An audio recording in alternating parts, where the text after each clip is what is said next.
लखनऊ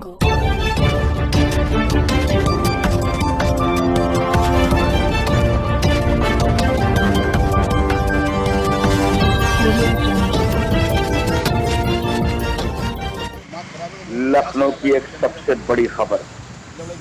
लखनऊ सदगुरु कबीर मंदिर के मठ की हुई आज मौत। थाना हसनगंज क्षेत्र के अंतर्गत डालीगंज में मठ के संचालक धीरेन दास की आज सुबह ट्रॉमा सेंटर में हो गई मौत। इस इलाज के दौरान मठ में भारी पुलिस बल मौजूद। मठ में एडीसी उत्तरी राजेश कुमार श्रीवास्तव ने संभाली कमान। प्राप्त जानकारी के अनुसार एडीसी श्रीवास्तव जी का कहना है कि इस घटना में 5 लोग शामिल थे, जिनको 2 लोगों को किया गया गिरफ्तार। 3 लोगों की अभी तलाश जारी। इसी तरह आजकल भारतीय जनता पार्टी की सरकार होने के बावजूद भी पालघर में 3 साधुओं की हत्या, बुलंदशहर में 2 साधु को सोते हुए लोगों ने मारा, मऊ में पूजा करके लौट रहे एक साधु संत को मारा, लखनऊ में बख्शी तालाब के अंतर्गत इन दहाड़े साधु की हत्या की गई।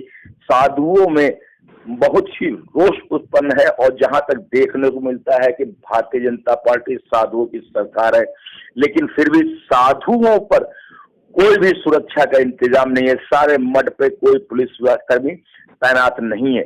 पुलिस का कहना है कि जल्द ही 3 अपराधी गिरफ्तार किए जाएंगे। गिरफ्तार होने में मठ के अंदर ही समाधि दी गई, जिसकी ताजा घटना आपके सामने है। देखिए किस तरह से मठ के महान धीरेन दास को समाधि दी जा रही है। भारतीय उदासीन संघ के दंगल के एक संयोजक हमारे साथ मौजूद है। आज जो धीरेन दास की हत्या हुई है, एक मठ के संयोजक पुजारी महंत, भारतीय जनता पार्टी की सरकार होने के बावजूद भारतीय जनता पार्टी साधु संतों की बनी हुई सरकार है, लेकिन जहां तक देखना गया है कि साधु संत की इस सरकार में कोई भी सुरक्षा का इंतजाम नहीं, और जो सुरक्षा का इंतजाम है वो बेकार नजर आ रहा है। 3 रोज पहले उनकी गोली मारकर उन्हीं के पास हत्या को गोली मारी गई थी। आज उनका सुबह ट्रॉमा सेंटर में इंतकाल हो गया और वो आज उनकी खाक कबीर मठ में हुई है। आइए जानते हैं बाबा जी से कि वो क्या कहना चाहते हैं कि इस पुजारी की जो हत्या हो रही है उसके बारे में क्या कहना जानते हैं। देखिए, पहली बार तो जो ये घटना हुई है हमारे महंत जी का, जो सुबह तो मलिन हुई है, उनकी आत्मा शांति के लिए भगवान श्री चंद और हमारे जितने भी संप्रदाय पंथ के कबीर साधु महाराज से विनंती हम लोग करते हैं। सभा भी शाम को आयोजित की जाएगी। चूँकि राधाष्टमी का पूजन था, सुबह अभिषेक वगैरह था, तो हम लोग बहुत दुखद विषय भी रहा, लेकिन दर्शन पूजन करके उनकी आत्मा शांति के लिए हम लोगों ने पाठ किया। अब विषय आता है कि ये जो घटना हुई है, एक देखिए कमलेश तिवारी का आप ले लीजिए, या जो वो तो चलो एक कमलेश तिवारी जो है राजनीति से संबंधित रखते थे, लेकिन ये जो सरकार में कई बाबाओं की हत्या हुई है, जैसे पालेगांव में 3 हत्याएं हुई हैं, मऊ में पूजा करके लौट रहे बाबा की निर्मल पूर्वक लाठियों से मारकर हत्या की, बुलंदशहर में सोते हुए 2 साधुओं पर हत्या हुई। इस 2000 में 3 बार साधुओं पर हत्या हुई। आज लखनऊ शहर में संत कबीर में आज मठ के धीरेन दास जी की हत्या हो गई है, गोली मारी गई थी, आज उनकी हत्या हो गई है। उसके बारे में आप कह रहे हैं कि क्या सरकार को ध्यान नहीं दे रही? देखिए, ध्यान तो कहीं ना कहीं जिस रास्ते पे प्रशासन को एक प्रयास करना चाहिए वो चूक है, हम मानते हैं इसको।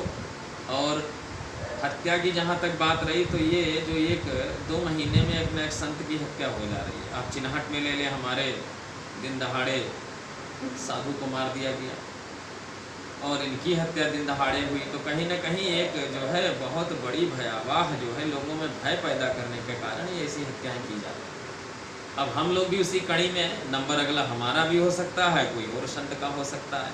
तो प्रयास तो ये होना चाहिए, पहली बात तो पार्टी पे भी चिंतन मंथन, सरकार को भी ये देखना चाहिए और प्रशासन यहाँ पे पेचकस सजाना चाहिए, और ये बहुत मुस्तैदी के साथ होना चाहिए कि ये किसी धरने के माध्यम से, किसी आंदोलन के माध्यम से, किसी आक्रमण के माध्यम से कोई छोटा मोटा विवाद करके उनका टारगेट यही है कि हत्या करें। जहाँ तक देखने को मिला है कि आज कबीर मठ के जो धीरेन दास जी थे, उन पर कई 2015 में भी गोली चल चुकी थी और उनका कम से कम काफ़ी मुकदमे उनके ऊपर थे।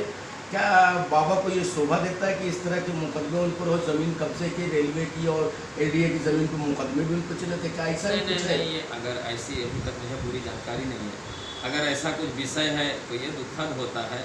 कभी कभी क्या होता है कि मठ मंदिरों के ऐसे विवाद होते हैं जो व्यक्तिगत नहीं होते हैं, मठ से संबंधित है, कोई जगह पे कुछ उन्होंने प्रयास किया तो एक साजिशन भी मुकदमे दर्ज कराए जाते हैं। दोनों पक्ष आप देखिए। और जहाँ तक रही बात धीरेन्द्र दास जी की, तो इन पे 4-5-6 सालों में अगर इस तरीके से आक्रमण हुए या हमले हुए तो इसकी बृहद एक जाँच होनी चाहिए, एक कमेटी होनी चाहिए, सुरक्षा का भी इनका ध्यान रखना चाहिए। देखिए किसी भी कारण कोई भी हो, लेकिन उसका अंत कोई आकर के हत्यारा हत्या कर दे, ये बड़ा दुखद विषय है, प्रशासन के लिए चैलेंज है। प्रशासन को कुछ सुरक्षा व्यवस्था करनी चाहिए मठ के। प्रशासन को पूरा करना चाहिए। मठों की इनके पास सूची हो कितने संत आपके लखनऊ में, कि लखनऊ में साधु शाही के पीछे एक सोची समझी साजिश है, क्योंकि आप यहाँ के लोगों में केवल किसी विशेष को बढ़ावा देंगे, ये बर्दाश्त नहीं होगा। और जो ये स्थिति है लखनऊ में, आप समझिए कि साधु को रहने नहीं देना चाहती है। अब यह सरकार का हाथ है या यहाँ के लोकल कुछ उपद्रवियों का हाथ है, अराजक तत्व हो सकते। देखिए सभी उसमें आते हैं। आप एक साजिश करके इस तरीके से, इसमें आप गलती सिर्फ प्रशासन की और पुलिस की मानते हैं? नहीं, देखिए गलती देखिए पुलिस प्रशासन की हम अपनी भी चूक मानते हैं कि हमें सूचना भी देनी चाहिए, दबाव देना चाहिए, खड़े रहना चाहिए प्रशासन के सामने। देखिए इतना बड़ा क्षेत्र है, कमिश्नरी सिस्टम लागू हुआ है अभी आपका, और प्रशासन के पास जहाँ तक मैं समझता हूँ कि कार्यक्षेत्र बड़ा, लेकिन साधु संतों का अभी एक आपको उदाहरण मैं दूँ। बीकेटी में थाने के अंदर हम लोग जाके मिले, एक वहाँ पुजारी की हत्या कर दी गई, आज तक वो केस नहीं खुला। कारण है कि उसके पीछे पैरवी नहीं हुई, कोई बोलने वाला नहीं। देखिए साधुओं के पीछे कोई बोलने वाला नहीं होता है, और इसी का फायदा उठा करके वो लोग हत्या करके चले जाते हैं। इसका मतलब प्रशासन को ये चाहिए कि मठों और साधुओं के लिए एक अलग से सेल होना चाहिए। हाँ, एक सेल होना चाहिए। इस पर हम लोग मांग भी रखेंगे। वृंदावन में, अयोध्या जी में और बनारस के और हरिद्वार के कुछ महापुरुषों से चिंतन हो रहा है हमारा कि इस तरीके से कुछ भी हो, लेकिन ये कभी इस तरीके से हत्या करके भय पैदा किया जाएगा तो कोई साधु समाज के भी ना दूर है। तो दोनों में एक तारतम्य होना चाहिए। समाज में अगर ऐसी बात जा रही है कि साधुओं को मारना चाहिए और कुछ उनके मन में गलत भाव आया है, तो हमें भी चिंतन करना चाहिए कि चीज़ें अच्छी जाएँ। जैसे आपने प्रश्न किया कि उन पर मुकदमे थे, कैसे मुकदमे थे, इसका चिंतन होना चाहिए। इसका समाज में हम लोग बैठ के चिंतन करेंगे।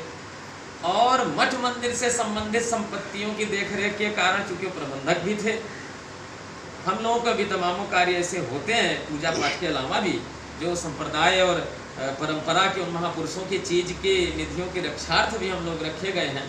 क्योंकि आप आज़ादी से कहीं पहले का इतिहास रहा है, तो इस पे प्रशासन को चिंतन करना चाहिए कि यदि ऐसा कोई कार्य क्षेत्र महात्मा के द्वारा किया जा रहा है तो उस पर एक अलग से सुरक्षात्मक दृष्टि से आप, हम कहते हैं फ्रंट में ना के पीछे से, तो उसकी निगरानी करिए कि महात्मा की हत्या ना हो। तो आज का मांग यही है कि प्रशासन एक बिल्कुल, कमिश्नर साहब को ये चाहिए और हमारे गृह सचिव को और माननीय मुख्यमंत्री जी को, कि एक अलग से इस टाइप का, जहां ऐसे आपकी संख्या बल कम है, वहां पे सुरक्षा दृष्टि से कप्तान को, जिले के कप्तान को निर्देश करना चाहिए, जो भी हमारे जिलाधिकारी या कप्तान है, कि एक विशेष व्यवस्था के तहत उनकी सुरक्षा हो। बाकी हमारे संत समाज भी इस पर मुख्यमंत्री जी से बात करेंगे, और तमामों संतों से कल से भी बात हुई है। आर्य जी उनकी मृत्यु हो गई, आत्मा शांति के लिए प्रार्थना। और उन्होंने एक प्रशासन को एक सलाह दी है कि साधु संत और मठों की सुरक्षा के लिए एक विशेष कानून बनाया जाए। जो हो रहे रोज आए 3 साधुओं पे हत्या हो रही है, उसके बारे में प्रशासन को सोचना चाहिए और एक अलग से गाइडलाइंस और एक विशेष सुरक्षा इन सारे मठों को देनी चाहिए। ये आपकी राय है?